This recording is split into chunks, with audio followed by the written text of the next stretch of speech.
오늘 이 시간에는 어린 양의 신부라는 제목을 가지고 본문 말씀인 요한계시록 19장 7절로 8절 말씀을 통해서 하나님께서 저와 여러분에게 주시는 말씀 함께 나누도록 하겠습니다. 코로나가 지나간 지 꽤 되었지만 사실은요, 코로나 시절부터 전 세계 교회가 다 위기 가운데 처하게 되었습니다. 많은 교회들이 문을 닫았다는 소식 여러분 들으셨을 줄로 압니다. 한인 교회들도 예외가 아니라서 수백 개의 교회들이 다 문을 닫게 되었습니다. 뿐 아니라 우리는 잘 알고 있습니다. 유럽 교회들, 특별히 영국의 교회들이 무너지게 된 것은 성도들의 연령대가 다 고령화 되었는데 젊은 세대를 아우르는 데 실패하고, 그래서 교회 건물은 있는데 나이 드신 분들만 예배 드리다가 그분들이 돌아가시면 더 이상 버틸 수가 없어서 교회를 팔고, 그러면 그 교회를 나이트클럽에서 사고, 또 이 이슬람 교회에서 사원으로 사고, 이래가지고 교회들이 무너진 것을 우리는 잘 알고 있습니다. 미국 교회들도 그런 전철을 밟아가고 있는 것을 같아서 안타깝습니다. 교회들 보면 다들 이제 나이 드신 분들만 앉아 계시고, 그러면은 이제 좀 더 시간이 들면 도저히 교회를 유지할 수 없는 상황이 될 것입니다. 한국도 그런 전철을 밟아가고 있고 젊은이들을 찾아보기가 힘듭니다. 미국에서도 그렇지만 한국 교회들에 있어서 주일학교 있는 교회들이 점점 사라지고 있습니다. 왜냐하면 어린아이들이 없어요. 어린아이를 데리고 오는 부모들도 없고요. 그 세대가 다 사라지고 있는 것입니다. 미국에 있는 한인 교회들도 마찬가지죠. 그래서 굉장한 큰 위기 가운데 지금 우리가 처해 있다라는 것이 현실인 것입니다. 그렇다면 우리 새믿음 장로교는 어떻습니까?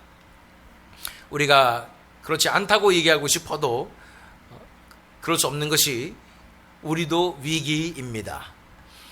우리도 세대 간의 단절이 있고 젊은 층들이 교회에 나오지 않고 있고, 또 교회가 일꾼도 없고 점점 힘을 잃어가는 것만 같고 교회 재정도 많이 어려워지는 것 같은 것이 현실입니다. 이러한 위기에 대해서 우리가 정면으로 직시해야 하는 상황에 이르렀습니다. 더 이상 이렇게 이제는 우리 마음 가운데 그냥 피하고 어떻게 되겠지 뭐라는 생각을 해서는 살아남을 수 없는 상황에 왔다는 것을 말씀드립니다. 자, 위기입니다. 그런데 위기는 하나님의 은혜로서만 우리가 견뎌내고 승리할 수 있는 줄로 믿습니다. 이제는 우리가 정말로 하나님의 은혜를 구하며 하나님께서 주시는 지혜와 인도하심으로 이 모든 위기를 이겨내고 하나님의 뜻이 드러나는 역사가 이 교회 가운데 반드시 일어나야 하는 줄로 믿습니다. 그래서 오늘은 부득이하게 우리가 계속하고 있었던 은혜 언약 시리즈를 잠시 중단하고, 오늘은 하나님께서 우리 교회에 주시는 이 사명과 비전을 나누는 시간을 갖도록 하겠습니다. 하나님께서 이런 마음을 주셨어요. 그래서 우리가 다시 한번 사명과 비전을 깨달으며 이 위기의 시대에 함께 이 교회를 위해서 고민하고 기도함으로 하나님의 뜻을 구하는 이 시간이 되었으면 좋겠습니다. 먼저 오늘 본문 말씀을 묵상하기를 원합니다. 그러기 위해서 바로 전절들인 5절로 6절 말씀 먼저 읽습니다. 요한계시록 19장 5절로 6절 말씀입니다. 그때에 그 보호자로부터 음성이 울려왔습니다. 하나님의 모든 종들아, 하나님을 두려워하는 사람들아, 작은 자들과 큰 자들아, 우리 하나님을 찬양하여라. 또 나는 큰 무리의 음성과 같기도 하고 큰 물소리와 같기도 하고 우렁찬 천둥소리와 같기도 한 소리를 들었습니다. 할렐루야! 주 우리 하나님 전능하신 분께서 왕권을 잡으셨다. 이 시대는 이제 마지막 시대로서 어떤 상황이 발생하냐면 이 모든 하나님의 심판과 이 마지막 때의 증상들이 다 끝나고 이제는 하나님의 나라가 이 땅 가운데 임하며 우리 주 예수 그리스도께서 왕이 되시는 놀라운 역사가 일어나게 되는 것입니다. 이 때는 바로 예수님께서 왕권을 잡으시는 때이고 마지막에 예수님께서 왕으로 다시 오시며 그래서 이 예수님께서 오시는 승리의 때, 영광의 때에 대해서 말씀하고 있는 것입니다. 그러면서 본문 말씀인 7절로 8절로 이어집니다. 우리가 즐거워하고 크게 기뻐하며 그에게 영광을 돌리세.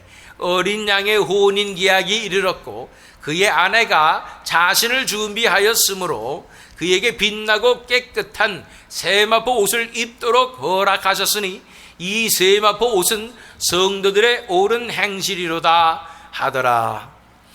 그래서 왕 대신 예수 그리스도를 맞이하며 우리가 즐거워하고 크게 기뻐하는데 그 이유는 뭐냐면 예수님께서 왕으로 오실 때에 놀라운 일이 벌어지는데 보니까 어린 양의 혼인 기약이 이르렀다는 것입니다. 이 어린 양이 누구입니까? 요한계시록에서 말하는 어린 양이 누구입니까? 바로 예수 그리스도이십니다. 예수님 왕으로 오시는 어린 양의 혼인 기약이 이르렀고 그 예수님의 신부 아내가 자신을 준비했다고 말하고 있는 것입니다. 자, 하늘에서 혼인 잔치가 있고 아내가 있습니다. 어린 양의 아내가 있습니다. 그런데 이 예수님의 신부는 어떤 사람이겠습니까? 그 뒤에 9절 말씀 먼저 읽어볼까요? 또 그 전사가 나에게 말하였습니다. 어린 양의 혼인잔치에 초대를 받은 사람은 복이 있다고 기록하여라. 그리고 또 말하였습니다. 이 말씀은 하나님의 참된 말씀이다. 이 천국의 혼인잔치에 참여하는 사람이 복이 있다고 말하고 있습니다.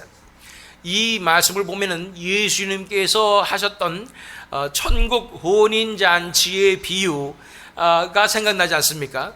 한 임금이 아들의 혼인잔치에 사람들을 초청하게 되는데 유력한 자들을 다 초청했지만 다들 장가도 가야 하고 소도 새로 샀기 때문에 시험해 봐야 하고 이러면서 다 거절을 하게 된 상황이었죠. 그러자 임금님이 화가 나가지고 거리에 나가서 사람들을 다 이제 불러와라. 그래서 자격이 없던 사람들을 초청하였던 그 비유 기억나시나요? 그 혼인잔치가 바로 천국에서 이루어질 혼인잔치를 이야기하는 것을 우리가 알 필요가 있는 것입니다. 자, 이렇게 혼인잔치라고 말하고 있는데 신랑과 신부가 있잖아요. 혼인잔치에는 신랑은 누구십니까? 우리가 확실하게 알아요. 그분은 바로 우리 예수님이십니다. 신부가 누구냐는 것입니다. 이 신부가 누구냐에 대해서 우리가 교리적으로 가졌던 이러한 이론적인 생각들과 또 우리 스스로의 판단과 이런 것들 다 내려놓고 성경에서 얘기하는 정말로 이 말씀에서 얘기하는 신부가 누구일 것인가에 대해서 우리가 한번 맞춰보기를 원합니다. 다시 한번 본문 말씀 읽어볼까요? 요한계시록 19장 7절로 8절 말씀. 우리가 즐거워하고 크게 기뻐하며 그에게 영광을 돌리세. 어린 양의 혼인 기약이 이르렀고 그의 아내가 자신을 준비하였으므로 그에게 빛나고 깨끗한 세마포 옷을 입도록 허락하셨으니 이 세마포 옷은 성도들의 옳은 행실이로다 하더라. 여기에 처음 이 신부에 대한 힌트가 나오는 것이죠. 이 신부가 그 아내가 자신을 준비하였다고 말하고 있는데 무엇으로 준비했냐면 빛나고 깨끗한 세마포 옷을 입었다고 말하고 이 세마포 옷은 성도들의 옳은 행실이라고 말하고 있는 것입니다. 자, 이 빛나고 깨끗한 세마포 옷은 마치 신부의 결혼 예복을 상징하는 것만 같습니다. 한마디로 요즘 시대로 말하면 웨딩드레스 같은 빛나고 깨끗한 세마포 옷을 준비하였는데 이것은 뭐로 인해서 준비가 된 거냐면 성도들의 옳은 행실로서 의의 열매를 맺음으로써 준비된 빛나고 깨끗한 세마포 옷이라고 말씀하고 있는 것입니다. 자, 그런데 그 뒤에 14절 말씀 보면 요한계시록 19장 14절 말씀입니다. 그리고 하늘의 군대가 희고 깨끗한 모시 옷을 입고 흰 말을 타고 그를 따르고 있습니다. 제가 본문 말씀은 개역개정으로 읽고 다른 구절들은 다 새 번역으로 읽기 때문에 새 번역에서는 모시 옷을 입고 라고 표현되어 있지만 사실은 세마포 옷이나 모시 옷이나 동일한 원어적인 단어입니다. 그런데 이 세마포 옷을 하늘의 군대가 입는다는 거예요. 아까는 신부가 희고 깨끗한 세마포 옷을 입고 이것이 성도의 옳은 행실이라고 말한 것 같았는데 14절에 보니까 하늘의 군대가 입는 옷이 바로 이 희고 깨끗한 세마포 옷이라는 거예요. 헷갈리지 않습니까? 이 신부라는 이 정체가 무엇인가? 그래서 웨딩 드레스를 입은 그 정결한 처녀 같은 존재가 신부인가? 아니면은 여기 보니까 이 희고 깨끗한 세마포 옷은 하늘의 군대가 입는 군복 아닙니까? 이 웨딩 드레스인가 군복인가? 이 동일한 이 옷을 입고 있는 존재가 이 두 가지 정체성이 동시에 있는 거죠. 신부와 군대의 정체성이 동시에 있는 이 존재가 어린 양의 신부다라는 것입니다. 여기까지면 우리가 덜 헷갈리겠는데 더 헷갈리는 부분이 나옵니다. 21장으로 가면 21장 9절로 10절 말씀 읽겠습니다. 이 신부가 누군가? 7 천사가 마지막 때에 7 재난이 가득 담긴 7 대접을 가졌는데 그 가운데 하나가 나에게서 와서 말하기를, 그래서 천사가 말하기를 이리로 오너라, 어린 양의 아내인 신부를 너에게 보여주겠다 하고, 그래서 드디어 신부가 누군지를 이제 밝게 드러내는 것 같지 않습니까? 나를 성령으로 휩싸서 크고 높은 산 위로 데리고 가서 하나님께로부터 하늘에서 내려오는 거룩한 도성 예루살렘을 보여주었습니다.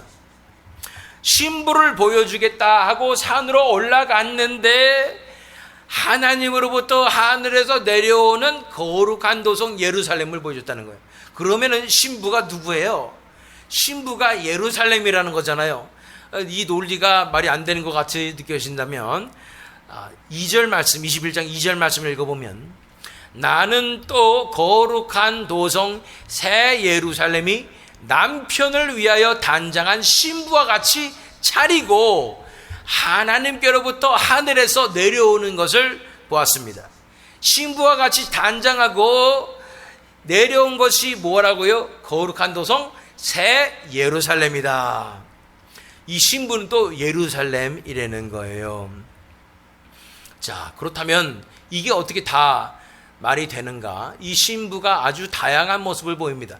웨딩드레스도 있고 군복도 입고 또 예루살렘이고 새 예루살렘이고 하늘로부터 내려오는 새 예루살렘이고, 이 하늘로부터 내려오는 새 예루살렘은 무엇을 상징합니까? 결국은 하나님의 나라가 이 땅 가운데 임하는 것을 상징하는 것입니다. 그런 이 신부는 그럼 무엇이길래 이렇게 웨딩드레스도 있고 군복도 있고 새 예루살렘도 되는 것일까요? 이것을 한마디로 다 아우를 수 있는 존재는 하나밖에 없습니다. 그것은 바로 교회입니다. 어린 양의 신부는 교회입니다. 교회는 하나님의 나라가 이 땅에 임하는 공동체입니다. 하나님의 백성들이 모여서 이루는 예수 그리스도가 머리가 되시고 예수 그리스도의 신부된 공동체가 바로 교회인 것입니다. 이 교회가 바로 예수님의 신부된 웨딩드레스를 입은 정결하고 거룩한 처녀, 희고 깨끗한 세마포 옷을 입은 그러한 공동체이며 그리스도의 군사들이 모인 곳이며 또한 새 예루살렘으로 내려오는 하나님의 나라이며 예수 그리스도와 신비롭게 연합된 그리스도의 신부인 것입니다. 이것에 대해서 사도 바울은 분명하게 드러내고 있습니다. 에베소서 5장 30절로 32절 말씀 읽어보면 우리는 그리스도의 몸의 지체입니다. 그러므로 사람이 부모를 떠나 자기 아내와 합하여 그 둘이 한 몸이 되는 것입니다. 이 말씀은 분명히 남편과 아내의 관계에 대해서 말하고 있는 것입니다. 우리 이인성 목사님께서 설교하실 때 이 말씀을 설교하시죠. 그런데 이 비밀은 큽니다. 나는 그리스도와 교회를 두고 이 말을 합니다 라고 말하고 있는 것입니다.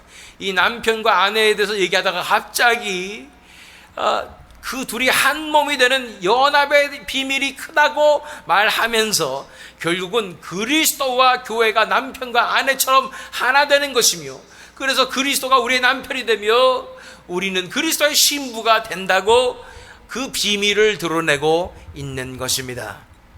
자, 그러면 교회는 무엇인가?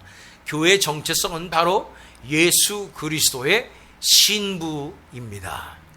예수님과 연합되어서 함께하는 그 공동체가 바로 교회라는 것입니다. 이 교회에 대해서 우리는 잘 이해할 필요가 있는 것입니다. 교회는 인간들의 모임이 아닙니다. 인간들이 모여가지고 우리 한번 교회 개척해볼까 해서 이 교회를 좀 더 키워볼까, 사람들을 어떻게 모을까, 어떤 방법으로 우리가 할 수 있을까, 이게 교회가 아니라 교회 그 자체가 어린 양이신 예수 그리스도의 신부로서 비밀스럽고 놀랍도록 연합된 공동체로서 예수님과 하나 되어서 예수님께서 맡기신 그 사명을 예수님과 함께 감당하게 되는 것이 바로 교회의 정체성이라는 것입니다. 이 교회, 예수 그리스도의 신부된 교회의 가장 중요한 특징은 무엇이냐면 예수님과 함께 연합되어서 무엇을 할 것이냐, 영원토록 우리가 할 일이 있다는 거예요. 무엇일까요? 요한계시록 22장으로 가서 5절 말씀 읽어보면 다시는 밤이 없고 등불이나 햇빛이 필요 없습니다. 그것은 주 하나님께서 그들을 비추시기 때문입니다. 그들은 영원 무궁하도록 다스릴 것입니다. 교회가 그리스도의 신부라는 것은 엄청난 의미를 가지고 있는 것입니다. 마지막 22장에 보면은 성령과 신부도 말하되 오라 라고 말하고 있는 것입니다. 그만큼 엄청난 권위와 권세를 가지고 있는 것이 교회라는 거예요. 믿어주십니까? 우리는 겉으로 보기에는 그냥 인간들의 피조물들인 인간들의 모임에 불과한 것 같은데 그게 아니라 하나님께서 특별히 불러내시고 그래서 피값으로 사신 그 교회는 예수님과 온전히 연합되어서 예수님과 하나 되어서 한 몸이 되어서 함께 다스리는, 함께 왕노릇하는 놀랍고도 능력 있는 영광의 공동체가 된다고 말씀하고 있는 것입니다. 예수님과 함께 왕노릇할 것입니다. 다스릴 것입니다. 그 하나님의 나라에서 영원토록 예수님과 함께 연합되어서 교회가 다스릴 뿐 아니라 그런 놀라운 권세를 가진 것뿐 아니라 이 땅에서 교회가 할 일이 있는데 그것은 예수님께서 시작하신 그 일을 교회가 이어받아서 예수님과 함께 동역, 함께 일하는 그런 놀라운 사명을 가지고 있다는 것입니다. 자, 교회는 그래서 그냥 친교 모임도 아니고 사교 모임도 아닙니다. 교회는 예수님의 몸입니다. 예수님께서 하시는 그 일을 함께하는 공동체라는 것입니다. 요한복음 14장 12절 말씀 읽겠습니다. 내가 진정으로 너희에게 말한다. 나를 믿는 사람은 내가 하는 일을 그도 할 것이요 그보다 더 큰 일도 할 것이다. 그것은 내가 아버지께로 가기 때문이다. 예수님께서 말씀하십니다. 진정으로 믿음으로 나오는 사람들은 예수님께서 하시는 그 일을 하게 될 것이고 그보다 더 큰 일도 하게 될 것이라고 말씀하시는 것입니다.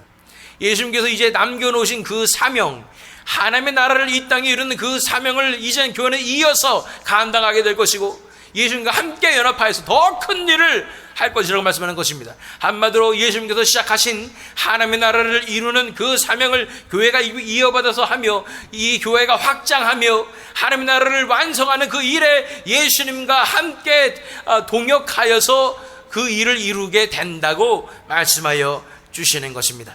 요한복음 17장 16절로 18절 말씀 읽어보면 예수님께서 마지막으로 제자들을 위해서 기도하실 때 내가 세상에 속하지 않은 것과 같이 그들도 세상에 속하지 않았습니다. 진리로 그들을 거룩하게 하여 주십시오. 아버지의 말씀은 진리입니다. 아버지께서 나를 세상에 보내신 것과 같이 나도 그들을 세상으로 보냈습니다. 예수님은 제자들을 세상으로 보냈습니다. 그리고 예수님께서 시작하신 그 사명을 맡기셨습니다. 그것은 하나님의 나라를 이 땅에 이루는 사명인 것입니다. 그 보냄을 받은 자들 같은 사도들과 같은 그 사명을 교회가 감당하게 되는 것입니다. 인간의 힘으로 스스로 할 수 있습니까? 그렇지 않습니다. 그러나 예수 그리스도께서 머리가 되시기 때문에 예수님께서 이끄시는 대로 우리가 순종하며 나아갈 때 예수님과 동역하여서 예수님께서 시작하신 그 사명을 이루게 되는 것이 바로 어린 양의 신부인 교회의 정체성인 것입니다. 그렇다면 예수님께서 세우신 교회의 사명은 한마디로 말하면 무엇이겠습니까? 그것은 말씀드린 바대로 예수님께서 시작하신 일을 완성하는 것입니다. 예수님께서 무슨 일을 시작하셨습니까? 첫 번째, 하나님의 나라를 이루는 그 사명입니다. 하나님의 나라를 이루는 사명에 우리가 교회가 동참하는 것입니다. 복음을 전하고 기도함으로 부흥의 놀라운 역사를 간구하고 그래서 하나님의 나라가 온 땅에 이루어지고 하나님의 통치가 온 땅에 이루어지는 그 일에 목숨 걸고 교회는 신부로서 동참하는 것입니다. 두 번째 무슨 사명입니까? 주의 오실 길을 예비하는 것입니다. 세례 요한의 사명과 같이 엘리야적인 사명과 같이 교회는 이제 마지막 때에 주님께서 다시 오실 길을 예비하는 것입니다. 어떻게 예비합니까? 지인정한 회개붕의 역사가 일어나도록 온 높은 것이 낮아지고 이 골짜기가 다시 돋아지도록 이제 평탄하게 되도록 지인정한 회개붕의 놀라운 역사를 일으키는 그 사명을 교회는 담당하고 있는 것입니다. 세 번째는 하나님의 임재를 담는 성전으로서의 사명인 것입니다. 교회 안에 하나님의 나라가 임합니다. 교회 안에 하나님의 임재가 있는 것입니다. 그러므로 이 세상 가운데 하나님의 임재를 담는 그릇이 되어서 온 땅 가운데 하나님이 어떤 분이신가, 하나님의 나라는 어떠한 나라인가를 드러내는 것이 진정한 교회의 사명인 줄 믿습니다. 이 교회가 이런 사명을 감당해야 한다고 말씀하고 있는 것입니다. 그것이 바로 그리스도의 어린 양의 신부로서의 교회의 사명입니다. 그렇다면 이 새믿음 장로교회의 사명은 무엇이겠습니까? 그렇습니다. 이 그리스도의 신부로서의 교회의 정체성과 이 사명에 부합하여서 맞아떨어져야 되는 것이 맞습니다. 그러나 특별히 우리에게 주신 사명은 이 땅 가운데 이 교회를 세우신 목적은 무엇이겠습니까? 그것은 우리가 여기서 서로 사랑하고 화합하며 잘 살아가도록이 아니라 그것은 부차적인 얘기고 그것은 그냥 보너스로 주어진 것뿐입니다. 우리가 해야 하는 사명은 첫 번째, 휴스턴 땅에 하나님의 나라를 이루는 사명입니다. 휴스턴 땅 가운데 하나님의 통치가 임하도록 하나님의 놀라운 역사가 일어나도록 그것을 위하여 목숨 거는 사명을 이 새믿음 장로교회가 담당해야 하는 줄로 믿습니다. 더 이상 네 교회 내 교회가 아니라 모든 교회들 가운데 하나님의 임재와 하나님의 진리의 말씀이 이제 회복되고 일어나도록 부흥의 놀라운 역사가 일어나도록 간구하는 사명을 우리가 맡았음을 믿습니다. 저는 한국 교회들만 얘기하는 거 아닙니다. 한국 교회, 미국 교회 할 것 없이 스페니시 교회, 베트남 교회, 중국 교회 할 것 없이 이 땅에 있는 모든 교회들 가운데 하나님의 임재와 하나님의 진리의 말씀과 구원의 복음의 말씀과 또한 성령의 진정한 성령의 역사가 드러나며, 그래서 부흥의 놀라운 역사가 일어나는 것이 우리의 사명이요 비전인 줄 믿습니다. 더 이상 우리는 우리 자신만을 바라보며 그렇게 소심하게 앉아있을 때가 아닙니다. 우리에게 맡겨주신 이 사명을 감당하는 교회가 되어야 되는 줄로 믿습니다. 두 번째, 우리에게 생명팀 장로에게 주신 사명은 무엇이겠습니까? 바로 이 시간 선포합니다. 하나님께서 마지막 때에 전 세계적인 놀라운 부흥의 역사를 부어주실 것입니다. 그 부흥에 특별히 이 휴스턴 지역에, 텍사스 지역에, 심지어는 미국 땅의 부흥의 센터로서의 그 사명으로 우리가 우뚝 서야 하는 줄 믿습니다. 그 누군가는 이 사명을 감당해야 하지 않겠습니까? 부흥을 한번 불러오려면 역사적으로 봤을 때도 그렇고 제가 경험만 봐도 그렇고 많은 희생과 아픔과 어려움과 고통을 겪어야 합니다. 마치 childbirth, 해산의 고통과 같은 그 고통을 겪어야 하는 것입니다. 그건 누구나 다 하기 싫어하고 피하고 싶고 내가 왜 해야 돼 하겠지만, 그 누군가는 해야 한다면 우리가 해야 하지 않겠습니까? 저는 모르긴 몰라도 이건 믿습니다. 다른 분들은, 다른 교회 분들은 이런 해산의 고통을 겪어야 된다 그러면 아우 나 못해요, 내가 왜 이런 거 해야 돼 하고 도망치실 분들이라면, 우리 새미듬 장로교회에 계신 분들은 하나님께서 특별히 불러주셔서 그 누군가가 그 사명을 해야 한다면, 반드시 누군가 해야 된다면 주여 내가 여기 있사오니 나를 써주시옵소서 라고 하실 분들인 줄 저는 믿습니다. 정말로 이 부흥의 센터로서 부흥을 불러오는 이 사명을 새미듬 장로교회가 감당해야 할 줄로 믿습니다. 세 번째 새미듬 장로교회의 사명은 이것과 연결되어서 이 시대에 정말 하나님만을 기쁘시게 해드리며 하나님께서 다스리시며 예수 그리스도께서 인도하시고 직접 이끄시는 그 마지막 하나 남은 그 교회로서의 사명을 감당해야 하는 줄로 믿습니다. 세상에 다른 교회들이 무엇을 하든지 간에 상관없이 그 한 교회는 하나님께서 정말로 기뻐하시며 내 아들들을 보아라, 딸들을 보아라, 내 교회를 보아라 하고 기뻐하며 자랑하실 수 있는 그 교회의 모습으로 그 한 교회는 준비되지 않겠습니까? 이 시대에 하나님께서 기뻐하시는 마지막 한 교회, 하나님께서 찾으시는 그 교회의 사명을 우리가 감당해야 하는 줄로 믿습니다. 이러한 비전이 우리 새미듬 장로교회에 주어졌을 때 반드시 말씀드린 대로 많은 영적인 공격과 고난과 고통을 겪게 되지만 그것의 끝에서 놀라운 하나님의 영광이 드러날 것입니다. 하나님의 역사가 일어나기 시작할 것입니다. 부흥의 놀라운 역사 일어나기 시작할 것입니다. 우리는 이곳에서 아무것도 아닌 자같이 되었으나 하나님 나라에서 큰 자가 될 것입니다. 하나님 나라에서 놀랍게 쓰임받는 교회가 될 줄로 믿습니다. 이러한 비전을 위해서 우리는 어떠한 삶을 살아내야 되겠습니까?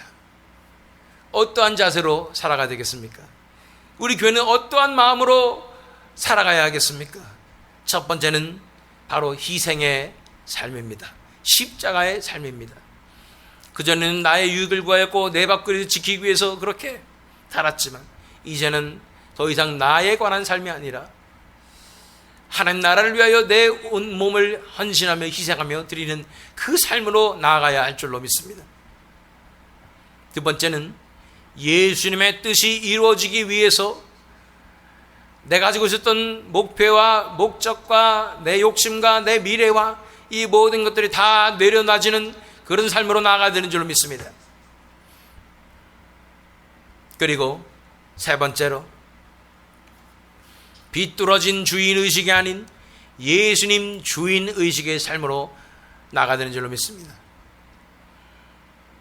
우리 교회가 아니라 예수님의 교회입니다. 내 교회가 아니라 예수님의 교회입니다. 예수님 안에서 주인의식을 가져야 돼. 주인의식이 없으면 어떻습니까? 교회 오는데 나는 손님에 불과해요.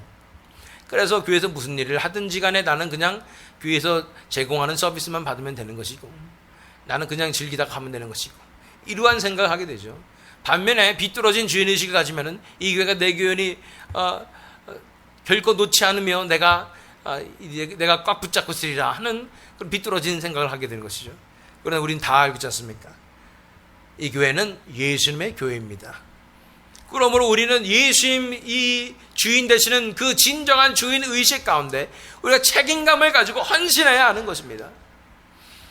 교회가 아픈 일이 있으면 우리가 교회는 어렵지만 나는 뭐 할 수 있는 게 없다가 아니라 내가 함께 아파하며 함께 희생하며 함께 십자가를 지는 그 마음으로 진정한 주인의 의식으로 우리가 일어서야 된다는 것입니다. 그럴 때 하나님께서 우리의 이 희생과 십자가를 통하여 반드시 역사해 주실 것입니다. 십자가에는 반드시 하나님께서 베풀어 주신 놀라운 은혜가 보장되어 있습니다. 우리가 함께 희생하며 나아가게 될 때 반드시 이 교회 가운데 그 누구도 상상하지 못했던 그런 놀라운 은혜를 베풀어 주실 줄 믿습니다. 이러한 그리스도의 신부인 교회로서의 정체성이 하나님께서 이 땅에 세우신 교회의 아름다운 사명이라면 이 새믿음 장로교회에게 주신 이 비전도 하나님께서 주신 것임을 믿습니다. 구체적으로 이러한 교회로 나가기 위해서 이제는 우리가 힘써서 나아가야 할 때가 왔습니다. 이제는 우리가 팔을 걷어붙이고 일어서야 할 때가 왔습니다. 더 이상 나몰라라 할 수 있는 상황이 아닙니다.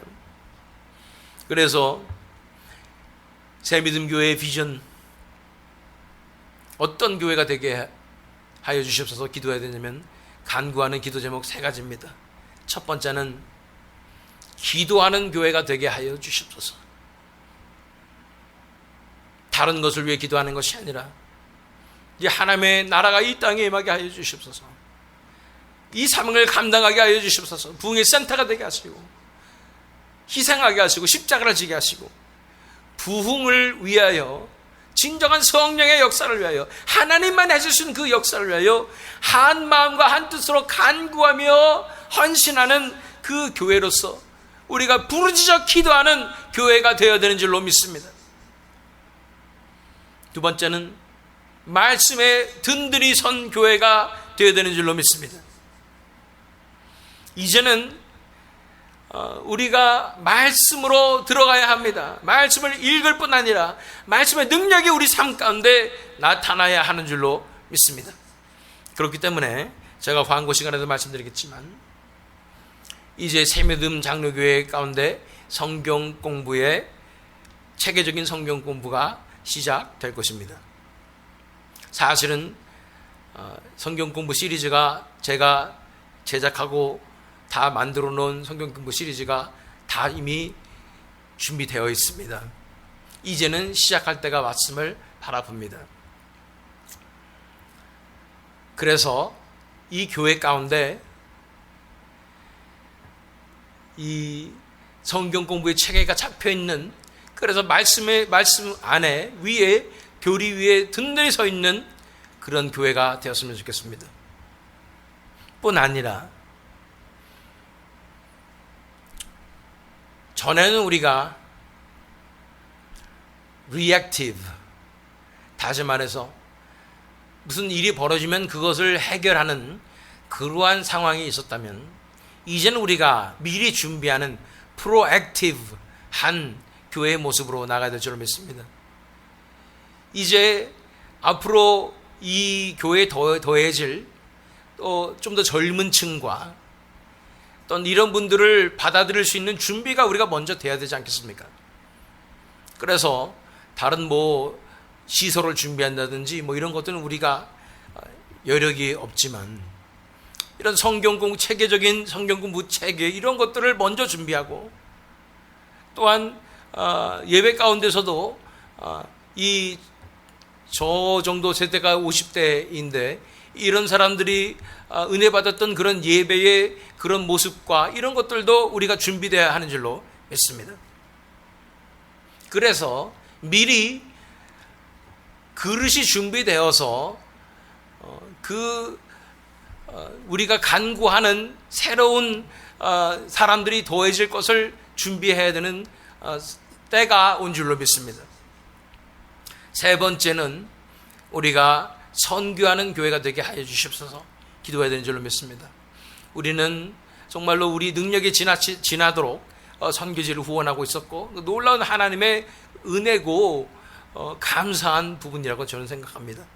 그러나 이제 선교지의 후원에서 벗어나서 이제는 선교지를 위해서 목숨 걸고 간구하며 그들과 함께하며 선교사님들과 함께하며 현지 지도자들과 함께하며 기도하는 교회가 되었으면 좋겠고, 또한 기회가 될 때 직접 나가서 선교하며 또한 말씀을 선포하며 복음을 전하며 선교지들의 진정한 복음의 역사와 이 놀라운 부흥의 불길을 퍼나르는 그런 사명을 감당하는 그런 교회의 모습으로 일어나게 해달라고 우리가 간구해야 되는 줄로 믿습니다.